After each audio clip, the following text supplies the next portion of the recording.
You've multiple times brought up the idea of trust. And we all know in B2B, it's a relationship-based business. If you lose trust in a relationship, you don't have anything. That's why our brands are called trust marks. We learned that early on in our careers. But all you've got to do is look to some of like the bigger studies, like go to the LinkedIn Edelman Trust Barometer. All over Europe, all over United States, North America, decades, trust has been going down and down and down. And in their most recent study, 32,000 respondents worldwide, 61% thought that we, as B2B organizations, were intentionally misleading them. 61%. A totally different study called the Trust Barometer, it showed that as we package what we do for our clients and case studies and the way we represent value of what we do for our clients and what we can do for you, 74% don't believe them. They don't believe them. So now you wonder why all these trends of the self-service buyer journey, where they're waiting longer and longer and longer to want to talk to us. And by the time they do, they've already picked the top winners in their mind. It's because they don't trust us. And unfortunately, I know you and I don't operate that way, and the majority of the people here, but we are in an industry that has those perceptions.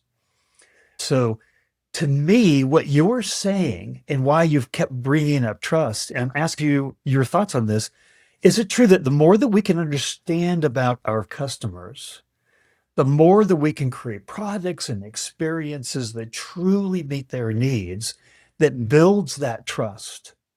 That we need that voice of the customer. We need that deep understanding in order to really play that trusted advisor, or Gartner would put it, right, role. And I think some of the greatest innovation comes from listening to customers. The concept of a customer advisory board, for instance. There was a ton of focus of that in the mid 2000s, like the 2010s. What did your customer advisory board do? How did you listen to it? And you really did listen. Yes, you spoiled your customers and you showed appreciation for everything that they could do. But incredible innovation comes from that because they are telling you what they need. And relationships are built. And those relationships stand the test of time. So that is important. Innovation comes from truly having a trusted relationship. The other part that happens is that in our world, the common enemy is fraud. So if you have a network of trusted relationships, nothing says product validation or performance or brand validation better than a peer endorsing you, right? So in these user groups or these customer advisory board types of environments, they get to network with one another and share common problems. And we have a common enemy in fraud. We have a common enemy in cyber attacks. This is how we can help fight it. We come together in an environment and we're listening to one another. Again, innovation happens. And you solidifying this trusted relationship because you're all winning against that particular macro problem. But again, it's trusted relationships. And then I would say the last one is really around how you think about experience in the way that they use the technology.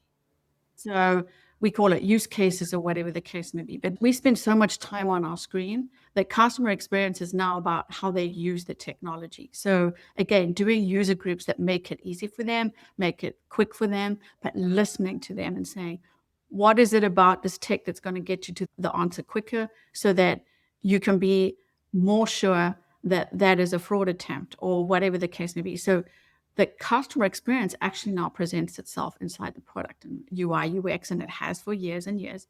But it really is important now that we truly understand it so it becomes fluid for them and it talks to them in their language. It's something that fits like a glove.